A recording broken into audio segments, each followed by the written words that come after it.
Recording.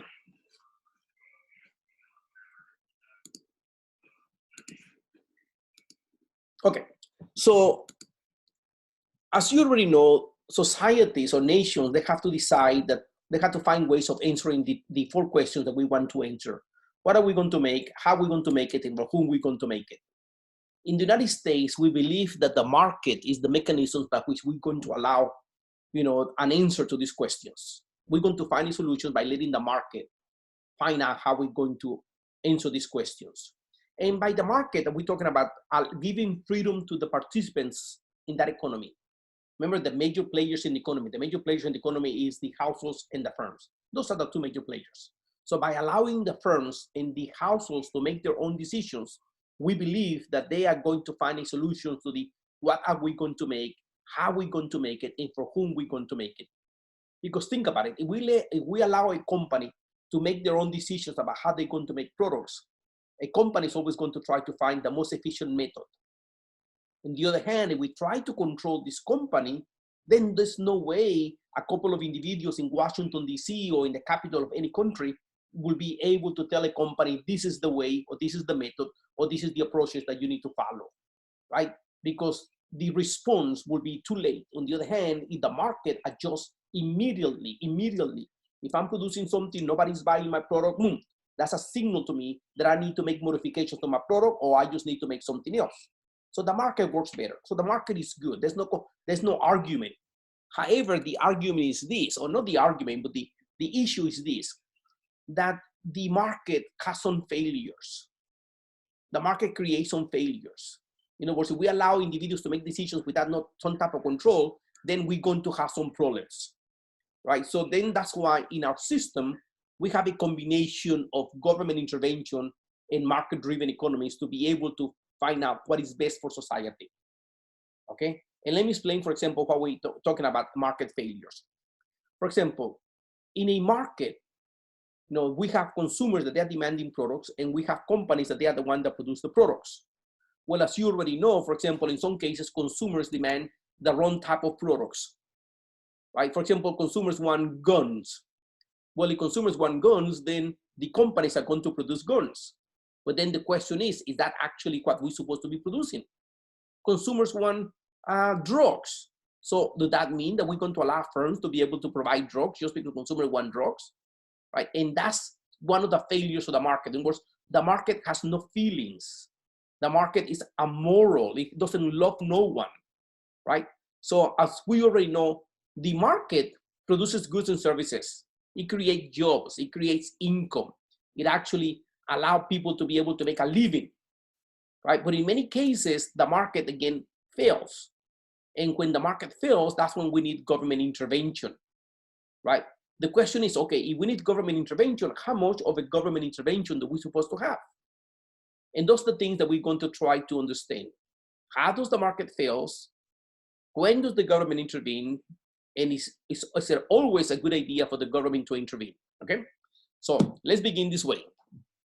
As you already know, a nation is going to use all the resources to be able to produce the maximum they can produce. We have learned in Chapter 3 about the production possibility frontier. The production possibility frontier, as you already know, is a model that illustrates the maximum an economy can produce, right? If we use all the resources, we can produce all the way to the orange line on this model.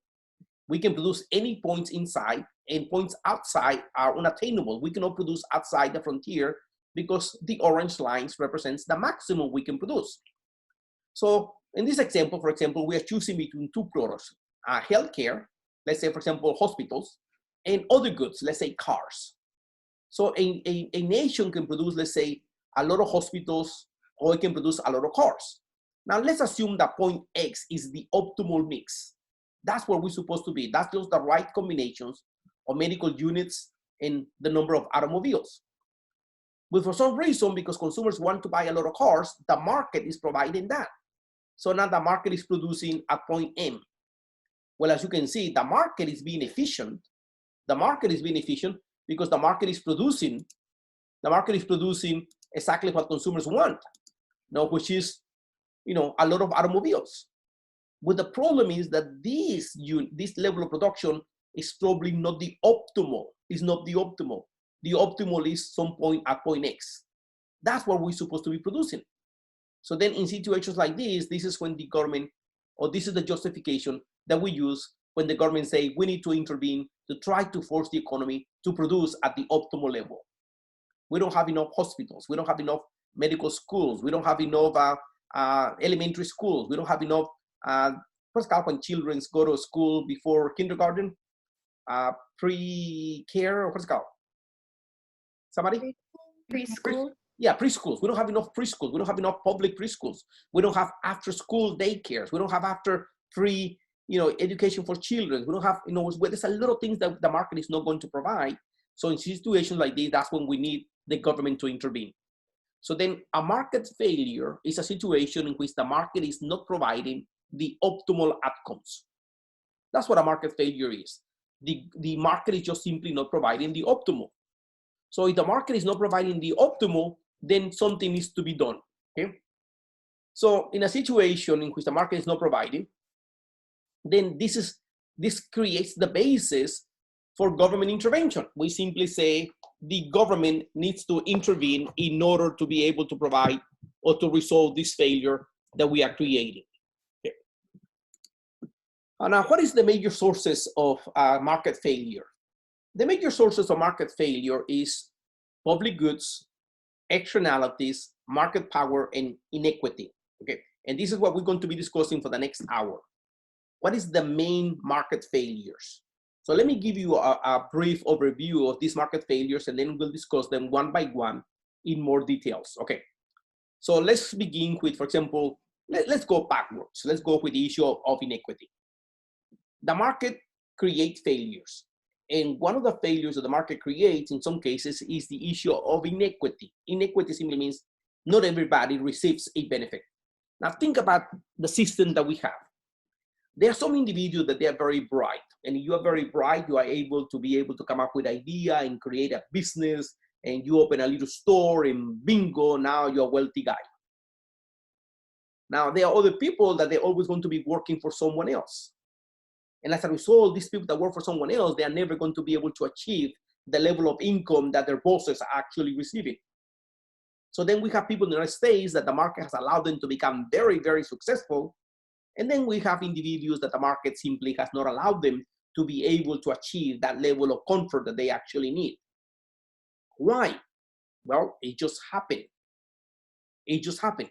I think about, for example, in my case, and again, I always try to share my own experiences so you can understand, how life is. I'm the oldest of 10 kids. So with the exception of my younger sister and myself, we are the only ones that have gone to college. So I went to college, my sister went to college, and there are 8 in between that all they have is high school education, and in some cases, some of them actually drop out of high school. They only have a 10 and 9th grade education. Well, as a result of me and my sister going out to school, both of us have been successful. And by successful, I don't mean that we have become very wealthy. I just simply means that we are able to have a good job in which we can provide for our family and we have a comfortable life. We don't have a lot, but we have everything that we need, and probably even more. So God has given us the opportunity to be able to achieve some level of success by finding a professional jobs. Right. So on the other hand, my brothers and sisters, for example, 2 of my brothers, they work as waiters at a Mexican restaurants, working for tips. So how can a 50-year-old guy, my brother, will be able to provide for his children by, working as a waiter at a Mexican restaurant? So all his life, it has been struggles. The same thing with my older sister, the same thing with my other sister, the same thing with my other brother.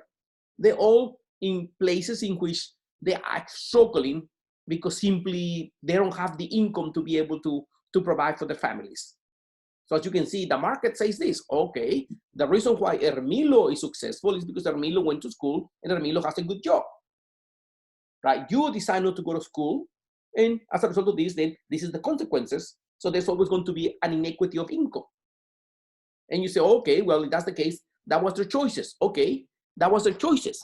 But in some cases, individuals do not have that choice. or going to school. You cannot tell me that in the United States, everybody has the same opportunities. I mean, that's baloney. That's baloney. I mean, for example, even some of you are going to college and you don't have to really worry about it because your family has been successful and they are able to provide for the education for you, and they have been able to help you and probably even pay for your education.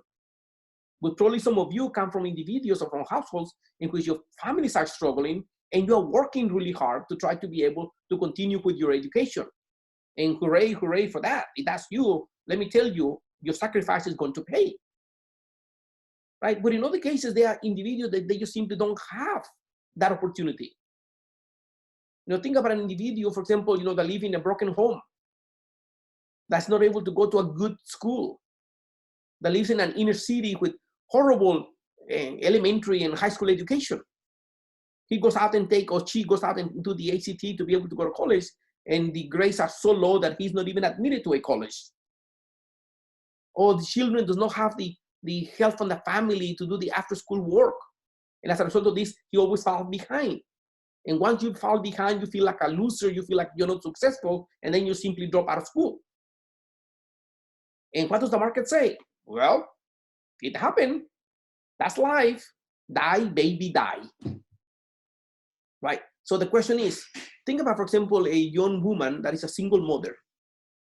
Will a young woman with a single child, will she be able to provide for the child? How about if that mother is disabled? Or how about if that mother does not have any college education? And the answer is that child is always going to be at a disadvantage. Right? It's always going to be a disadvantage. So the market creates an inequity. So in situations like this is an argument that we use, that's why the government is supposed to be involved, to be able to get rid of this inequity. Another justification for government intervention is the issue of market power. And by market power, this is what we mean. In some cases, some companies become successful and they become big and big and big and big. And by the time you realize these companies are now a giant multinational corporations, and they have killed all the competition. And once these companies kill all the competition, then they can take advantage of the situation in which they are, and they're going to try to take advantage by charging higher prices because you have no choice. They have developed into a monopolies. So now once we have a monopoly, then a monopoly will take advantage of the situation, and there's nothing we can do as consumers because we are too small, in relation to this company. So this is when we believe that it's the government responsibility to intervene to try to control these companies, these monopolies, so they will not take advantage of consumers. Think about, for example, in the city in which you live. If you want to buy electricity, who's your provider? I mean, here in Cleveland, we only have one provider. If you live in the city, it's Cleveland Utilities. You live in the counties, Volunteer Electric. You only have one choice. The same thing goes with you in your city. You probably have one choice. So how do you think this company is going to behave if this company is allowed to charge any price they want? Right? As you can see, this company is going to take advantage of the situation. So in a situation like this, that's when we need, or this is the justification for government intervention. Another failure of the market is the issue of an externality. Now, what is an externality? An externality is a cost that is being borne by a third party. Okay, let me explain this using my iPad so you can understand what we mean by an externality. Okay.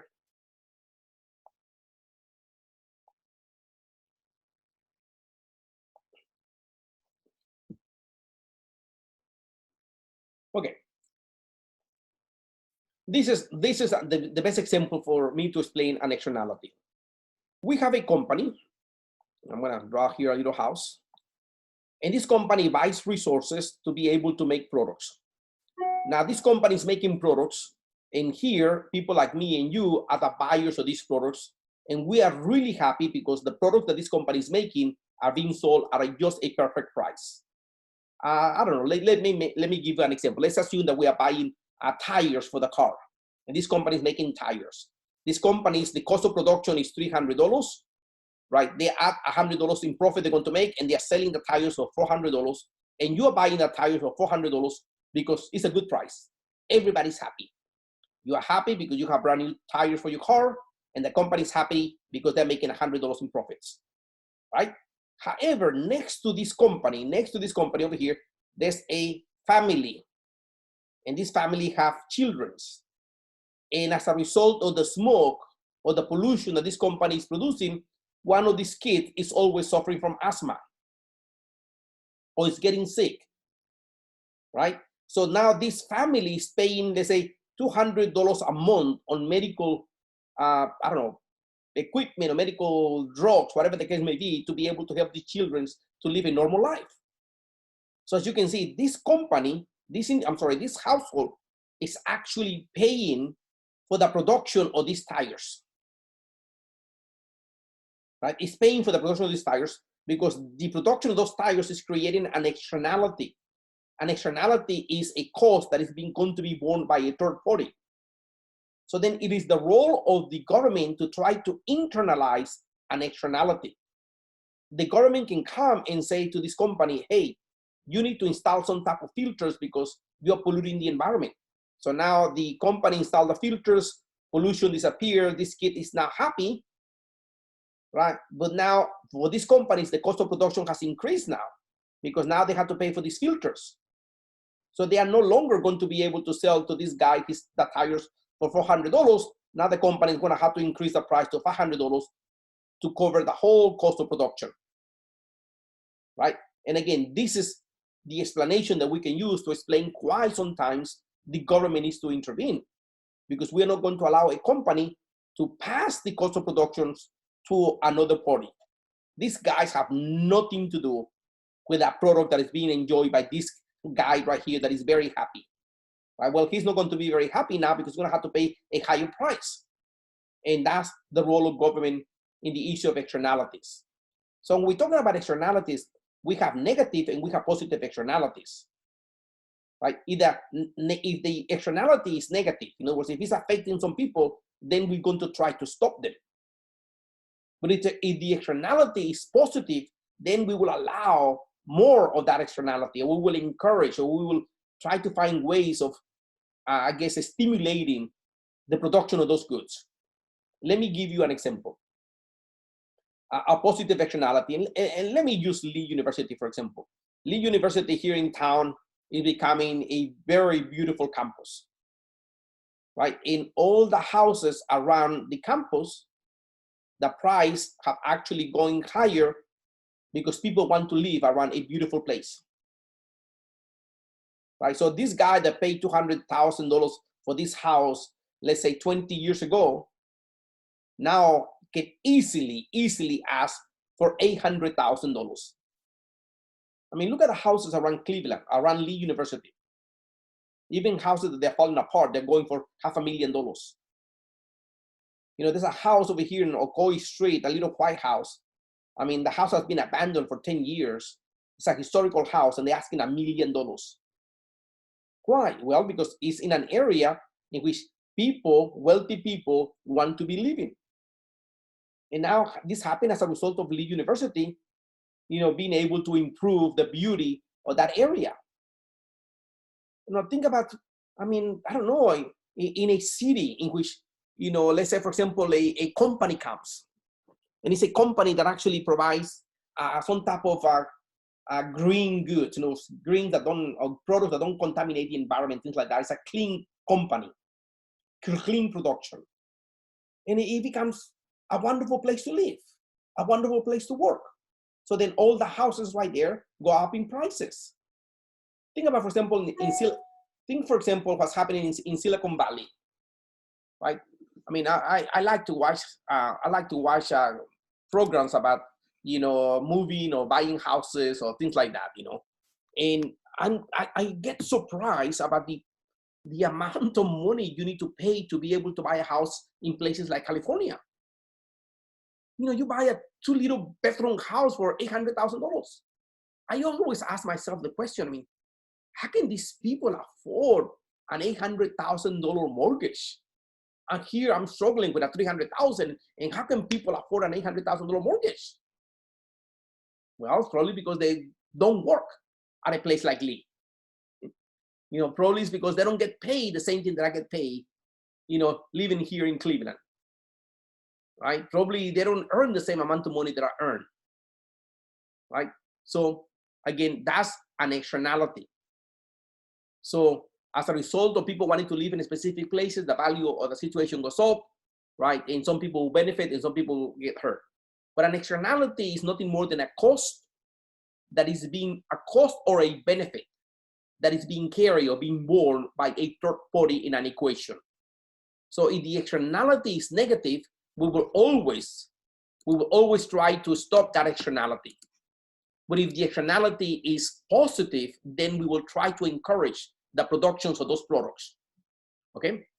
And the last type of market failure that exists is the issue of public goods. Now, what is a public good? A public good is a good that is good for the public, something that is good for the public. Let me give you an example, education. Elementary schools. Elementary schools are good for the public, they're good. Now, who's going to provide education for children? Think about historically, how were children educated? Well, if you were rich, or you had money, or you were wealthy, you know, you will hire a young girl to come to your house and live in your house and educate your children. I mean, that's the way it was. Wealthy families will hire a young girl to come and educate their children. Well, the children of wealthy people were always educated. Well, how about if you were poor, historically? Well, the children of people that live in the plantations, or the children that live, you know, in the farms, they didn't have no access to education,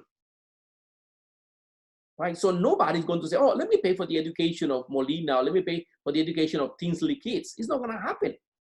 I like my kids. I don't like Ruth's kids. I don't even know her kids. I don't like Tinsley. Why should I pay for her children? So then, as you can see, then nobody is going to pay for a public good. In other words, a good that is good for the public, right? National defense, police protection, fire protection. Nobody's going to pay for that. So that's a good that has to be provided by the public, by the government. I mean, if you have traveled abroad, I mean, you go to countries and wealthy people usually have their own security. They have people that all they do is walk around the perimeters of the house. Literally, they have a house, they have a big fence, and then they have two big guys with K-47s, you know, literally in the gate of the house. If you have traveled any country in Africa, that's the situation. You travel to South America, that's the situation. Wealthy people hire their own security. Why? Because the city is not able to provide the security that these people think they need. Now, do those people care about somebody else's insecurities? And the answer is no. If somebody rob you, that's your problem. Nobody's going to rob me because I have my own private security. So again, that's a failure of the market.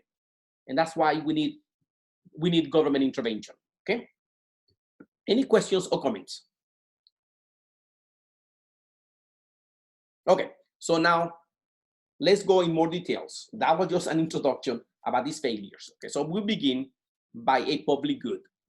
There are two types of goods. There are private goods and public goods. A private good is something that I can buy, I consume, and it's gone. It's mine. I go buy me a slice of pizza, I buy me a donut, I buy me a gordita, I buy me a taco. I'm talking about food because I'm getting hungry. Okay, so that's a private good, right? A public good is a good whose consumption by one person does not exclude consumption by others.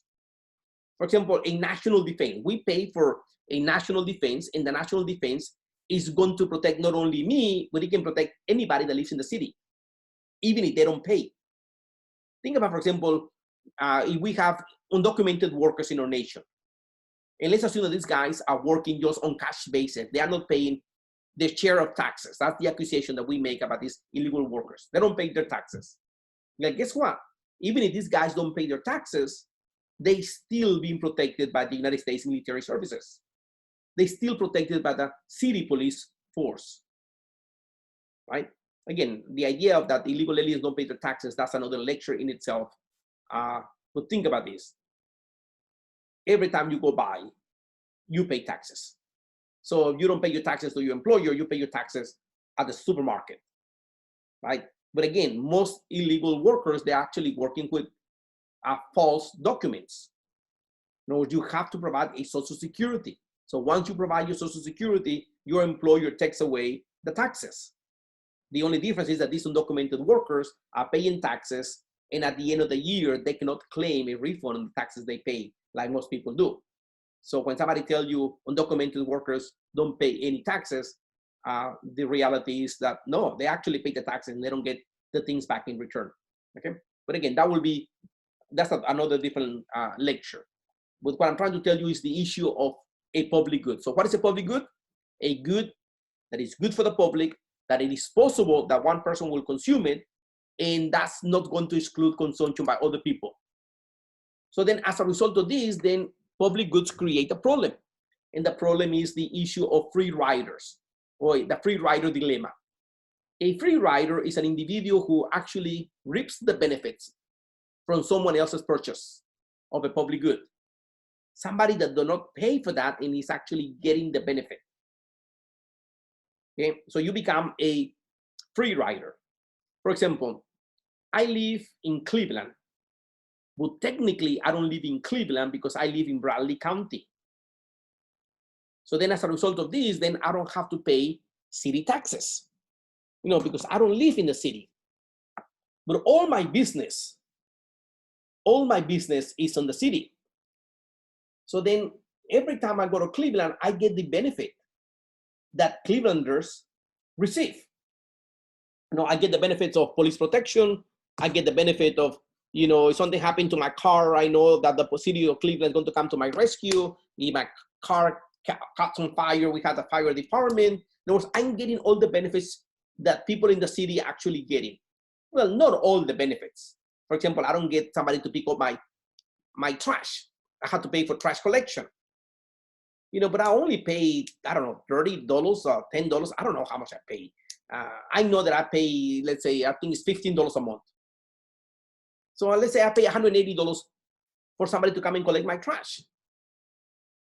Now, how much people pay in the city for somebody to collect the trash? Let me give you an example of why, for me, it's a great idea to live in the county. Dr. Smart, which you already know, and myself, we have houses about the same price. Same similar houses, right? The difference is that Dr. Smart lives in the city, and I am in the other side of the street, and I live in the county. I pay $2,200 a year on county taxes. That's all, $2,200 a year. Dr. Smart pays $2,200 a year in county taxes, just like me. And in addition to that, he pays another $4,000 in city taxes. So then Dr. Smart pays $6,000 and I pay $2,000. Now, who's the real smart person in this equation, right? And Dr. Smart realized that, and he said, I'm going to sell my house and try to move into the county, right? Because it doesn't make any sense. I mean, think about this. In the city, you pay taxes so the city will be able to provide education. The number one source of revenue for cities is as property taxes. And they use these property taxes to provide the city services, and one of them is also public education. Well, Dr. Smart does not have any children at this point.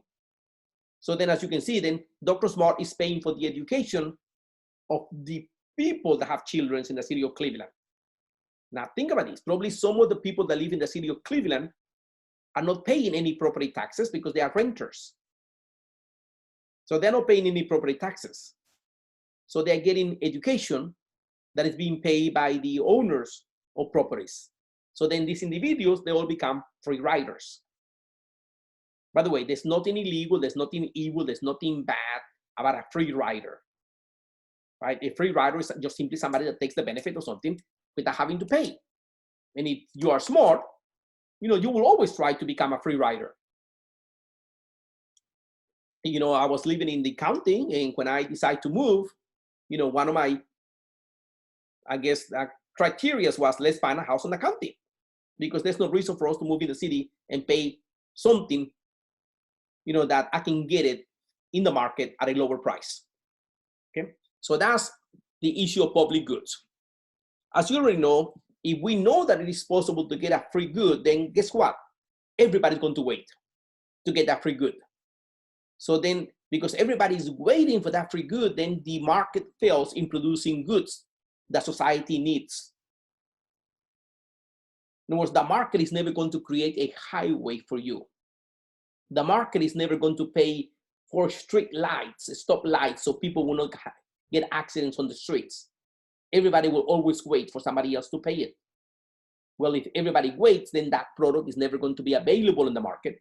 So that's why we need government intervention. We're talking about justifications for government interventions in the market.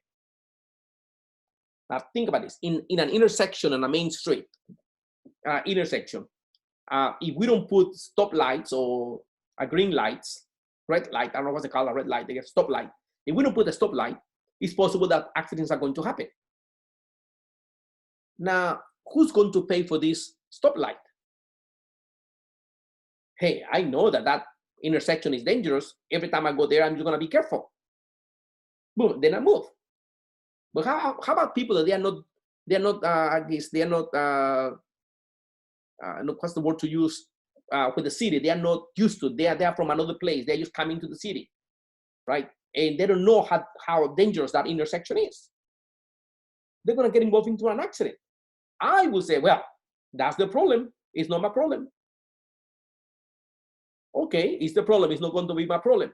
But how about if those people get involved in an accident and now all the families that gets involved in an accident, or half of them, become disabled?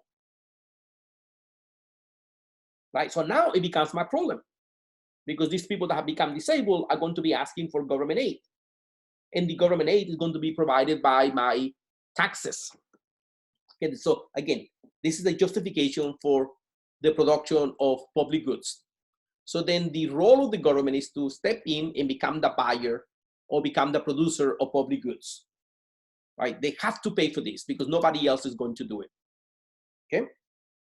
In the issue of externalities, I already told you that externality takes place when a transaction between buyers and sellers takes place and there are costs or benefits borne by a third party.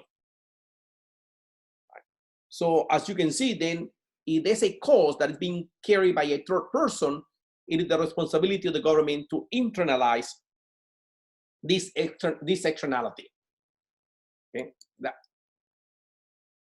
because when an externality is present, the market price is not actually measuring the value of that good. Remember the example that I told you at the beginning, when the company was making the tires, the price was $400. It only cost them $300 to produce. The company was making money, right? And everybody was happy, with the exceptions of the people close to the plant.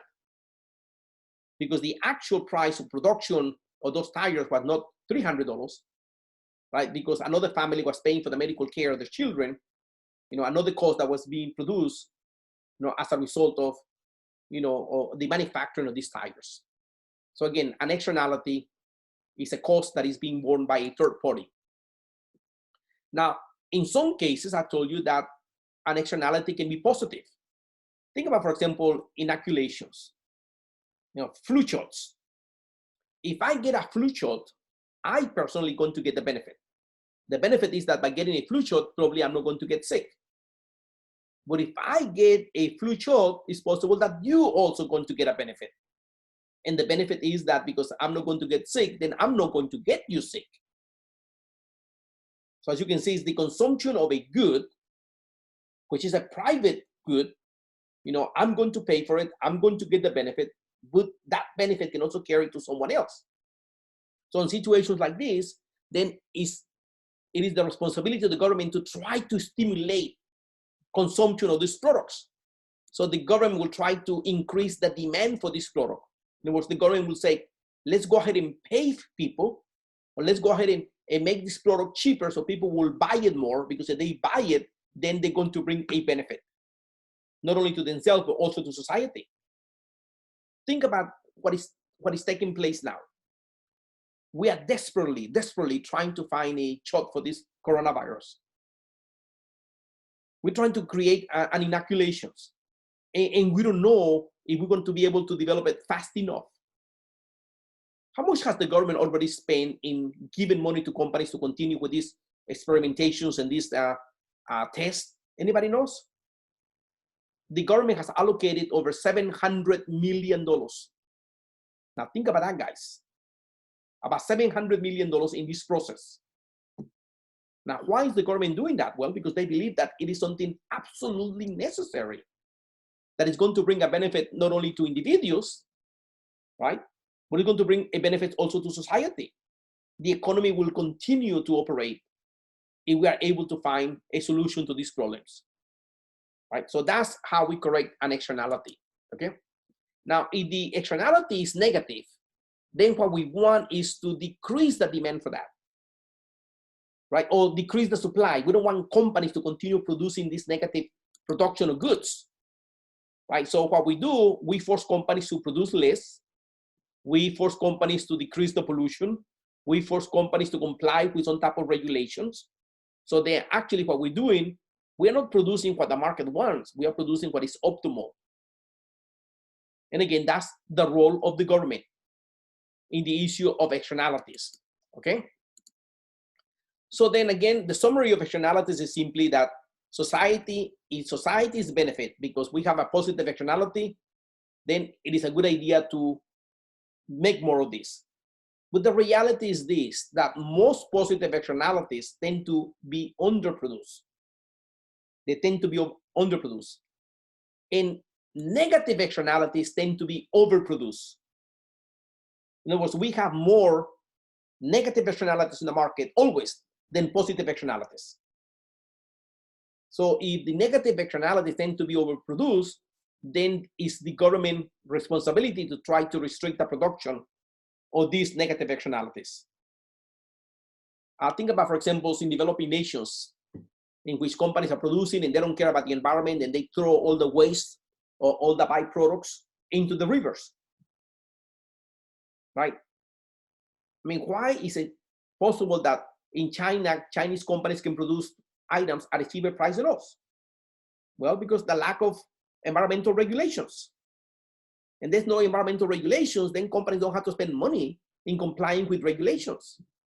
Just to give you an idea, in the United States, out of every dollar a company spends in production, out of every dollar in production costs, out of every dollar in production costs, 10 cents out of every dollar is actually cost only to comply with government regulations. So if the company spends $100 million, in production, that means that out of that $100 million they spend, 10 million of that was only to comply with government regulations. Right? So as you can see, the cost is very high, but it needs to be done. It needs to be done.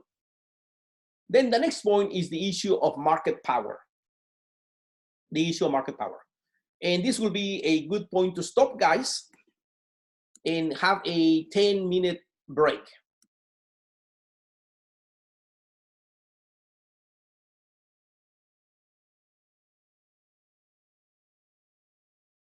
Dr. Hasse, you're muted.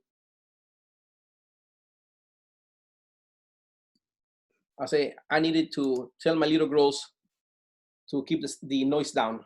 They're upstairs and they decide to dance, so they're making a little bit of noise. Okay, so every time the government intervenes because they want to achieve certain goals. And what is the goals of macroeconomics? Remember, we discussed that the first day of class. The goals of macroeconomic class is try to achieve full employment, achieve economic growth, and price stability. So in other words, what the government is trying to do is try to move us towards the production stability curve. Now think about what is happening now in our nation. As a result of the coronavirus, we have 40 million people that they are unemployed. So those people are inside the frontier and we're not utilizing that resource. So then it's the role of the government to try to find ways of putting these people back to work to try to move us towards the frontier. Again, every time the government intervenes, it's because they have some goals in mind. They want to reduce the instability. For example, they want to reduce the unemployment. They want to reduce inflation, right? Or they just simply want the economy to continue to expand. Just keep that in mind.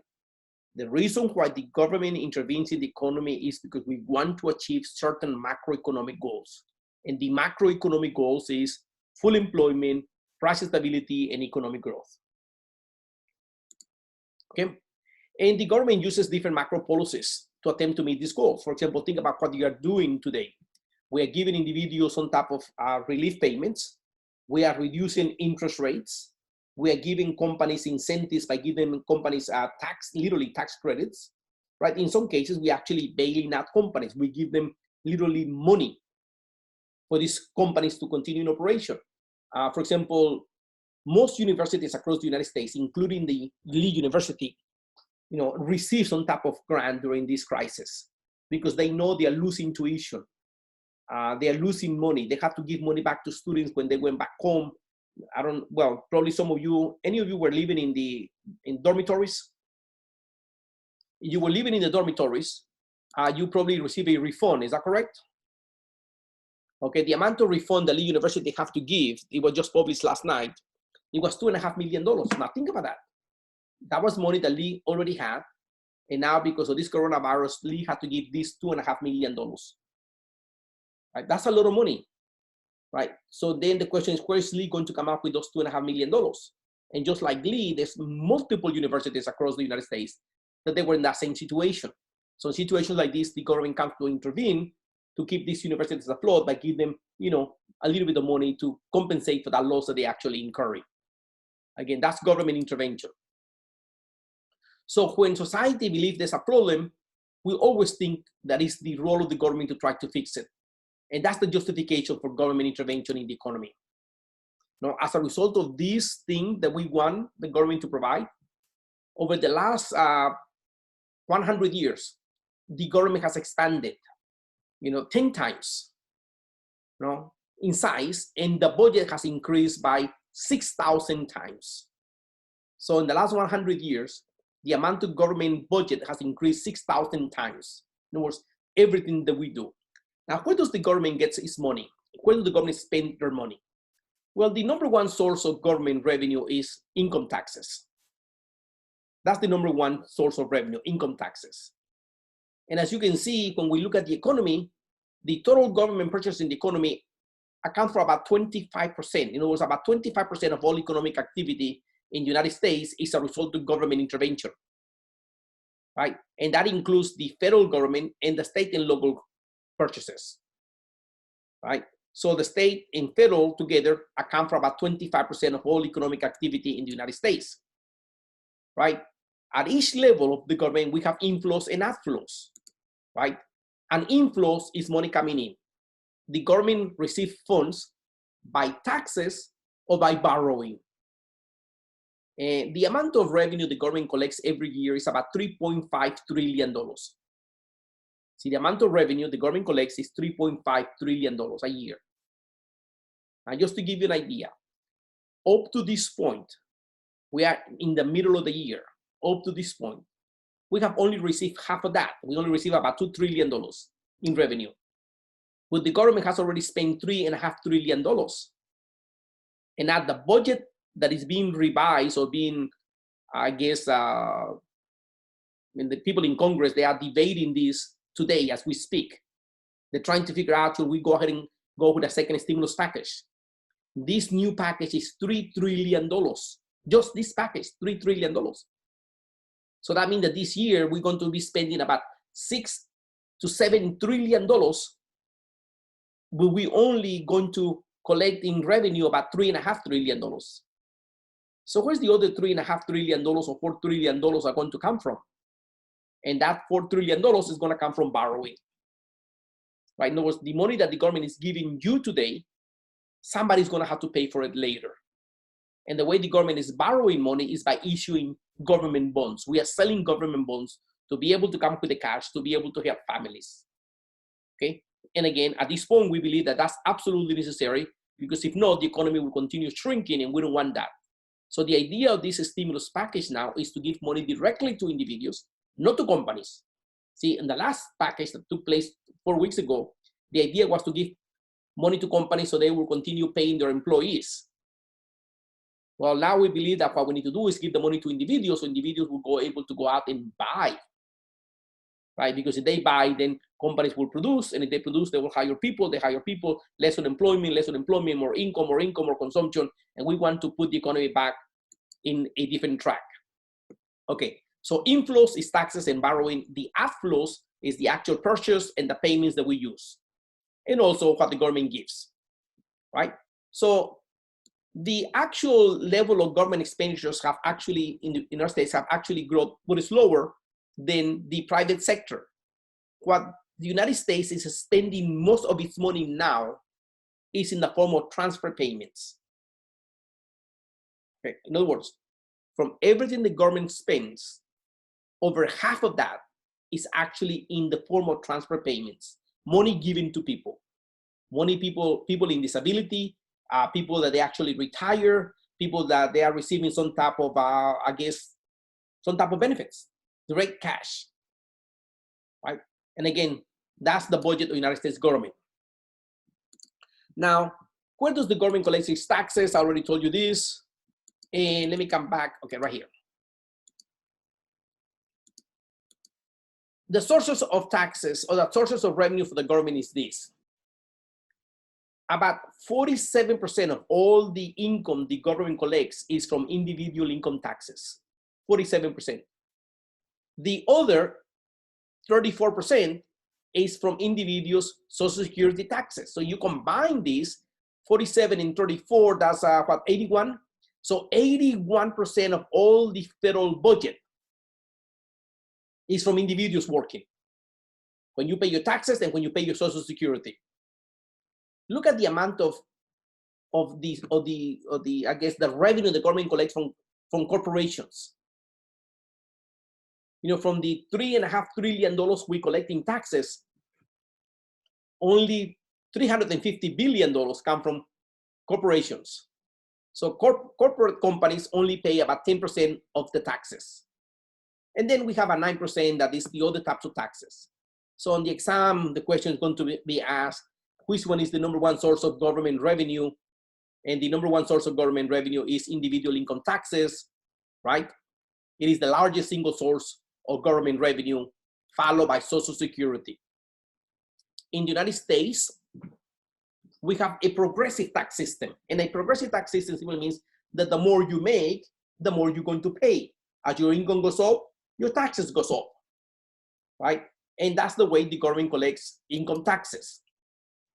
But we also have a regressive tax system. A regressive tax system is that as your income goes up, you pay less and less and less. Let me give you an example of this. When we go to work, we pay Social Security.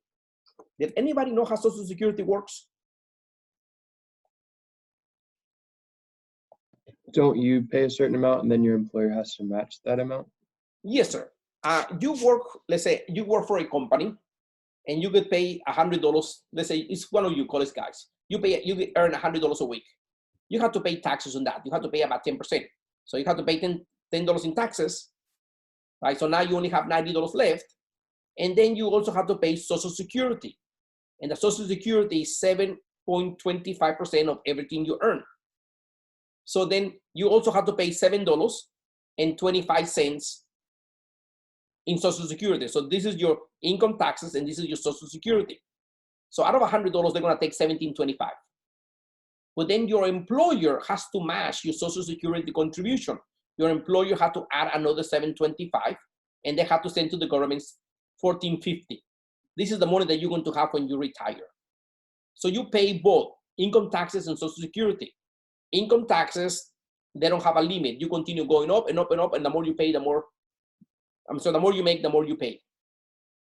The Social Security, you only pay Social Security up to, if I'm not mistaken, it's $114,000. So if you make more than 114, let's say you make $160,000, you only pay Social Security on the 114, and you don't pay Social Security on any money higher than 160,000. So now think about a professional guy that makes $114,000. He's going to pay 7% of that, 7.25%, right? Somebody has a calculator, 114 times 7.25 or 114 times 0.0725. It's about $8,000, $9,000. How much is it? 8,265. 8,265. Okay, this guy is gonna pay $8,000 a year in Social Security. Now, at this point, this guy is paying 7.25% of his income in Social Security. Now, how about the guy that makes $1 million? How much he's gonna have to pay in Social Security? Only 8,265, because you only pay 7%, 7.25% up to 114, and more than that, you don't pay nothing. So then, in reality, the more you make, the less in percentage that you actually paying, and that's a regressive tax. So think about this: the guy that is making $11 million, $400,000, and he's paying 8,625. How much he's paying in taxes? Less than 1%. It's like 1/10 of 1%, right? And again, this is the system. And again, it's just simply to illustrate what a regressive tax is. So a regressive tax is that once the more you make, the less you actually going to pay. Okay. And this only applies to Social Security? Yes, sir. Only to Social Security. It's only to Social Security. And the reason is because the idea is that once you become an old guy and you receive Social Security, you're going to receive the same check that everybody else in the nation receives if they make a contribution up to $114,000. Even President Trump now, because at a certain age, it is mandatory for you to receive your Social Security. If I'm not mistaken, I think 72. By 72, you have to withdraw your Social Security. So even President Trump is getting a check for, $2,000 a month of Social Security, right? I mean, that's the way it is. And it's a regressive tax system. Okay. Any other questions? Okay. So the other types of taxes the government collects, as you already know, they collect corporate taxes and excise taxes. These are taxes in other things, such as gasoline consumption, food consumption, and so on and so on. So let me just summarize how taxes works. At the federal level, the number one source of revenue is income taxes.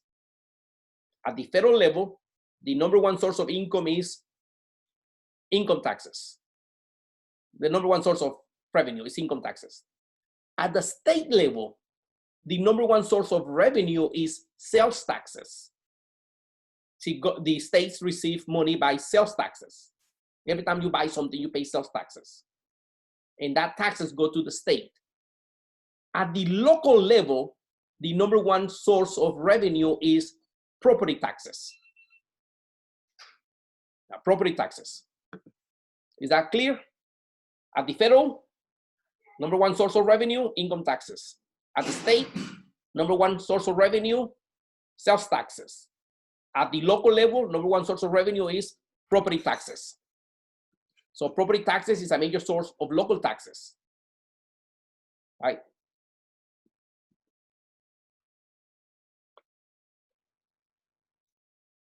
And at the state level is sales taxes, which is kind of interesting, guys. If you really think about it, sales tax is also, and property tax is also a regressive tax. Because think about this, you pay taxes on your house. And the more money I make, the taxes on my houses are not going to increase.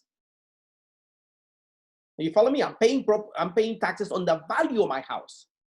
So if I make $100 million, I'm still going to pay that amount of money in taxes. So the more I make, the less that I'm paying in taxes in relation to the amount of income that I make. The same thing goes with sales taxes. Think about me and you. You probably earn $12,000 a year. I earn, let's say, $60,000 a year. We go and buy something. You pay 10% sales tax in that product. With that money that you pay in relation to your income, right? It's much smaller than me when I go pay the same amount in relation to my income. So then the more money I make, the less I'm actually paying of my income in taxes. And that's a regressive tax system. Okay, so this is the justifications for government intervention. Externalities. What's the next one? Income inequality, market power, and public goods. So the government intervenes in the market. But the reality is that in many cases, the government intervenes in the market, and instead of making things better, it actually makes things worse. Do you remember the first slide that I show you when I say, this is the market, this is the production of hospitals and production of cars, and I say the optimal was point X, you know, that's what we're supposed to have, but the market is producing point M, right? So then we are producing more cars than hospitals, and a government needs to intervene. Well, in many cases, the government intervenes, and the result is that we're going to end up worse off. You know, we're going to end up at G1, or we're going to end up at G3, or we're going to end up at G4, or we're going to end up at G2. You know, sometimes the government overspend, sometimes the government underspend, sometimes the government doesn't know what they're actually doing. Right? So instead of actually achieving the optimal, we actually end up worse off. So when the government intervenes, and instead of improving the economy, it actually creates something worse, that's a government failure. Let me give you a present government failure. On the first relief package, the idea was we're going to give individuals unemployment benefit. And the unemployment benefit was $600 per week, in addition to whatever the state was going to pay. So now think about a typical young man or young girl that is working as a waiter or as a waitress at a restaurant. This guy was working. How much did this guy was making a week? Some of you have done that. And $100 a night? You know, $500 a week. But now this guy is unemployed. The government tried to help this guy. Now the guy is making $600 unemployment for the federal and $300 from the state, or $450 from the state in some states. So this guy is now making $950. So now the economy is trying to be open, and the restaurants are telling these guys, if you want to come and work, we are ready. So now the guy has a choice. I can go to work and make $500, or I can stay home and be safe and make $950. My argument is this, guys. Poor people are poor. They are not stupid. The poor people are poor. They are not stupid. So if I can make more money by not going to work, then I'll stay at home. And that's a failure of the market, because now companies literally are having difficulties bringing the workers back to work in some states that they actually reopen. So they're actually not trying to force the government to stop the benefit to people that refuse to come to work. Right? But the people still have an argument, and the argument is, you cannot force me to go to work at a place in which my life will be in danger.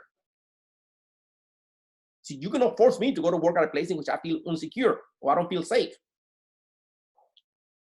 So then, now think about this.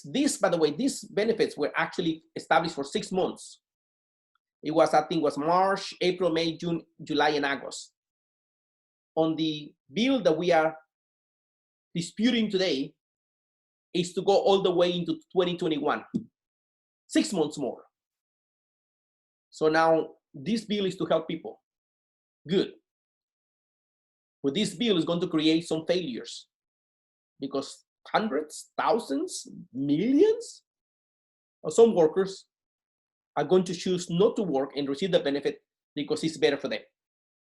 So instead of trying to move the economy closer to the optimal, we actually now moving inwards because there are less people working in the economy. So we are underproducing. So that's government failure. Another reason that we complain about the government is because of perception of waste. In other words, sometimes the government spends so much money, right? And it's just waste. We don't have to spend money like this, right? The reason is because in the United States, when we make decisions at the government level, we don't make them using a cost-benefit analysis. Think about this. Most companies, most individuals, when they're going to spend their money, they say, okay, how much is the benefit that I'm going to receive and how much is the cost of that? So if the benefit is less than the cost, I'm not going to buy it. But the government does not use that. The government uses a different types of economics. It's called the ballot economics. In other words, how many votes am I going to get if I give people this? So in other words, at the federal government, we make decisions not because they make economic sense. We make decisions because they make political sense. Because they make political sense. And this is controversial. Think about this, the idea of why are we doing certain things? Well, it's because individuals want to be reelected. Right? And probably the things that they are doing, they are not because they make any economic sense, but they make political sense. Right? Another problem with the government is this, guys, that in reality, when the government takes taxes from individuals, and then they use this money to give it to someone else, there's a cost involved. And the cost involved is this, guys, that if something is mine, I'm going to protect it and I'm going to put it to the best use. But if something was given to me, then I really don't care. I'm going to just spend it. I don't know if you follow the news. There's a guy, a rapper in Atlanta, Georgia. He's semi-professional, semi-famous rapper in Atlanta, Georgia. He has a small trucking company, about 200 employees. So in the last relief package, he went and applied for a loan. And he got $2 million to be able to pay their drivers. Right? Well, this guy was just arrested yesterday because they were able to prove that from the $2 million this guy receiving money, the first thing he did, he went straight from his bank after he received the loan from this to the Rolls-Royce dealership, right? And leased a brand new $300,000 car. And then he went and began to buy bling, jewelry for him and his wife. And he spent $800,000 in one afternoon in jewelry for his girlfriend. And then he went and spent some, in other words, not to make the story long, he spent $2 million, right, in 2 days in just frivolous stuff. Okay, why did this guy spend that money? Because it didn't cost him nothing, right? And he already knew that the company was going to go under. According to this loan, is if your company goes under, these loans will be forgiven. Well, you give me $2 million, I don't care about my workers. I want to spend the money. Let my company go under and I'll spend the money. Okay. So again, at the government level, we use ballot box economics. Right? In ballot box economics simply means we make decisions simply because they just good for me. You know, look at this, guys. A lot of studies have been made to try to understand that if political individuals in politics are actually there to try to do what is best for society. But all the studies have proved that in reality, according to the public choice theory, we come up with this, that all individuals in government are in government because of their own rational self-interest. Period.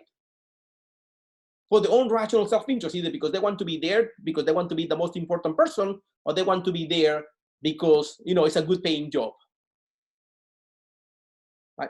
So as a result of this, then government decision makers are supposed to serve the people, but in reality, most of them set their own agenda. Now think about this. What is the accusation? And I'm not saying that this is true or false, but what is the accusation that people are placing about Trump trying to reopen the economy? See, many, according to some people say, okay, he wants to reopen the economy because the economy is collapsing. He wants to do what is good for the economy. Well, other people argue the opposite, that the reason why he's so desperate to open the economy is because it's a high priority for his personal advancements to be able to be reelected. Because the economy is dark, nobody's going to reelect him. But if the economy begins to show signs of improvement, then people are going to reelect it. So many people are accusing the president, and again, I'm not saying that this is true or false, But many people are accusing the president that he doesn't care that some people are going to die as long as the economy begins to bounce, and then the guy is going to be reelected. Okay. So again, this is the issue, the problem with the government. Okay, and this is the end of the chapter, guys. This is the end of the chapter. This is the end of the chapter. So we have actually finished the chapter. I am going, let me stop right here.